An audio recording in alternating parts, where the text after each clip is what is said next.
সনাতনীরা যদি ঐক্যবদ্ধ না হন তাহলে উনারা যখন 50% হয়ে যাবে তখন বাংলাদেশে আজকে যা হচ্ছে, পশ্চিমবঙ্গে এবারে দুর্গাপূজা থেকে কার্তিক পূজা এবং গতকাল কাঁথিতেও দেখেছেন আপনারা। এটা আজকের কথা না, উনি এর আগে উনার ধর্মে সবাইকে যোগ দিতে আহ্বান করেছিলেন, দাওয়াতে ইসলাম দিয়েছিলেন এবং তিনি সেদিন তার আগেও একটা কোনো অকেজনে বলেছিলেন আমি সেই দিন খুশি হব যেদিন পশ্চিমবাংলার 50%-এর বেশি মানুষ উর্দুতে কথা বলে। অর্থাৎ উনি ওনার ধর্মীয় সংখ্যাগরিষ্ঠ মানুষ গ্রহণ করুক এটা চান অনেক আগে থেকে। উনি যে ভাষায় স্বচ্ছন্দ সেই ভাষায় গরিষ্ঠ সংখ্যক মানুষ কথা বলুক এ স্বপ্ন উনি দেখেন। তা আজকে তিনি একটি তৃতীয় সংযোজন করেছেন যে জনসংখ্যা দিয়ে তারা মেজরিটি হবে, শুধু পশ্চিমবঙ্গে নয় ভারতে 33 এবং না, সেটা তো ভালো কথা যে আমাদের সংখ্যালঘু মানে উনি তো মুসলিমদের প্রতিনিধিত্ব করেন, যে আমাদের মুসলিম কমিউনিটি থেকে আরো জাজ হোক, এত কম সংখ্যক কেন হাইকোর্ট সুপ্রিম কোর্টে জাজ? এ তো মেধার ভিত্তিতে যদি হয় তো খারাপ কি? মমতা ব্যানার্জি চান ধর্মের ভিত্তিতে, তাই ওবিসি বাতিল করেছে হাইকোর্ট এবং সুপ্রিম কোর্টেও যে হিয়ারিং গুলোতে আপনি সুপ্রিম কোর্টের বেঞ্চের অবজারভেশন গুলো তো দেখছেন, লাইভ ল হয়, লাইভ লতেও সুপ্রিম কোর্ট কি বলছে যে ধর্মের ভিত্তিতে রিজার্ভেশন হয় না। এর আগে অন্ধ্রপ্রদেশ আনডিভাইডেড অন্ধ্রপ্রদেশের কংগ্রেস সরকার 5% দিয়েছিল রিলিজিয়াস রিজনে, সেটাকে সুপ্রিম কোর্ট ও অন্ধ্র হাইকোর্ট সম্ভবত তারা খারিজ করেছিল। তা স্বাভাবিকভাবে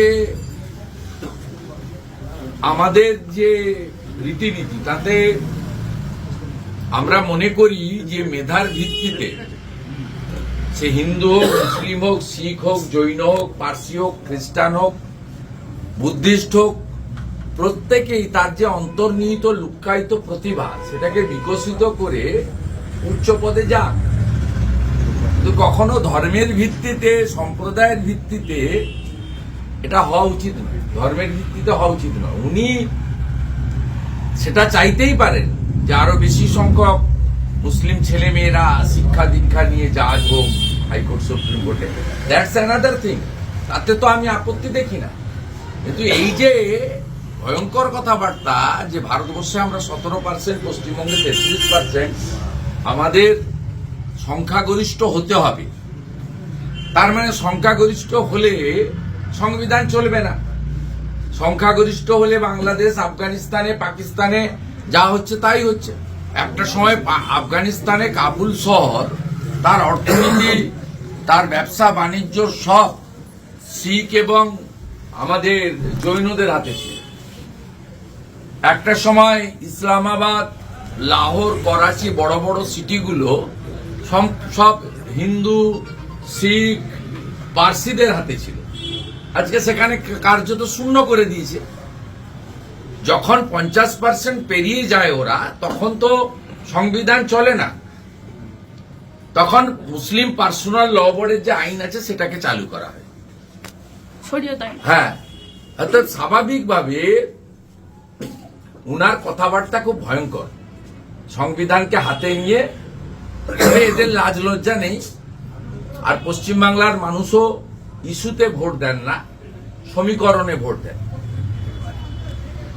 ওনাদের আপনি যদি 1 কোটি টাকা করে পরিবার প্রতি দেন, ওদের ভোট মোদিজিকে বা বিজেপিকে হারানোর জন্য পড়বে। আর আমাদের মধ্যে অভাব অভিযোগ আছে, কোথাও লক্ষ্মীর ভান্ডার কাজ করে, কোথাও অন্য জিনিস কাজ করে, কোথাও আটকে দেয়। শান্ত প্রকৃতির হিন্দুরা আটকে দেওয়া হয়। এই কাছাকাছি তো অনেক এলাকা আছে যেখানে গত লোকসভা ভোটেও হিন্দুরা ভোট দিতে পারে। ক্যানিং এর জীবনতলায় পেরেছে, না ভাঙড়ে পেরেছে, না মিনাখা হাড়োয়াতে পেরেছে, না বাদুড়িয়াতে পেরেছে। অনেক জায়গা আছে, অসংখ্য জায়গা আমি আছে, উদাহরণ দিয়ে বলতে পারি। এই জায়গা থেকে আমি উল্টো দিকে বলবো, সনাতনীরা যদি ঐক্যবদ্ধ না হন তাহলে উনারা যখন 50% হয়ে যাবে তখন বাংলাদেশে আজকে যা হচ্ছে, পশ্চিমবঙ্গে এবারে দুর্গাপূজা থেকে কার্তিক পূজা এবং গতকাল কাঁথিতেও দেখেছেন আপনারা, গাড়িতে এমপ্লিফায়ারে ভজন চালিয়ে চালিয়ে পর্যটক ফিরছিলেন, হাওড়ার পর্যটক। ওয়াক অফ অ্যামেন্ডমেন্ট বিলের বিরোধী সভা হচ্ছে। অনেক সময় পুলিশ গাড়ি স্পিডে যাওয়ার সময় গান বাইরে শোনা যায়, কাঁচতলা থাকলেও। সে ভজনটা কেন এসেছে? ওরা যে রাস্তা ঘিরে, ওটা তো জাতীয় সড়ক 116B ন্যাশনাল হাইওয়ে, নন্দকুমার থেকে জলেশ্বর 116B ন্যাশনাল হাইওয়ে অবরোধ করে করছে এবং পুলিশের সামনে গাড়ি ভাঙলো দুটো লোক, শঙ্কর বাবুরা যারা ছিলেন গাড়িতে, তারা ইনজোর্ড হয়ে কাঁথি হসপিটালে ভর্তি হলো।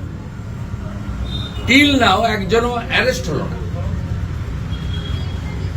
অথচ বেলডাঙ্গাতে কিছু ঘটলে ক্লাবের লোকেরা দোষী না হলেও তাদেরকে ধরা হয়। শ্যামপুরে কিছু ঘটলে ক্লাব কর্তৃপক্ষকে ধরে রেখে এখনো জেলে করা হয়। বাউরিয়াতে বিসর্জন মিছিলে ঢিল পড়লে ঢিল যারা মারলো তাদের ধরা হয় না, ঢিল যারা খেলো তাদেরকে ধরা হয়। এই কারণে মমিনপুর, ইকবালপুর, ডালখোলা, শিবপুর, রিসড়াতে এনআইএ করতে হয়েছে আমাকে। বিরোধী দলনেতা কেন করতে যাবে? কলকাতা হাইকোর্টের অর্ডার আটকাতে মমতা ব্যানার্জি সুপ্রিম কোর্টে গেছে, কপিল সিব্বলদের নামিয়েছে, তারপরেও এনআইএ হয়েছে। শিবপুর, হাওড়া, রিসড়ার 55 জন এবং ইকবালপুর, মমিনপুরের 25 জন, মোট 80 জন জেলে আছে, 18 জন কন্ডিশনাল বেলে বাইরে আছে। এই তো পশ্চিমবাংলার অ্যাকচুয়াল অবস্থা।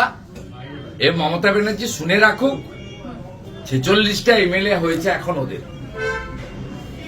যেদিন 100-র উপরে এমএলএ জিতবে, ববি হাকিম এবং সিদ্দিকুল্লাহ চৌধুরী তাদের লোকেরা, সেদিন মমতা ব্যানার্জি আর ভাইপোর কোনো জায়গা থাকবে না। আমাদের কথা তো ছেড়ে দেন, আমাদের তো ওরা হিন্দু পার্টি বলে তার জন্য আমরা গর্বিত।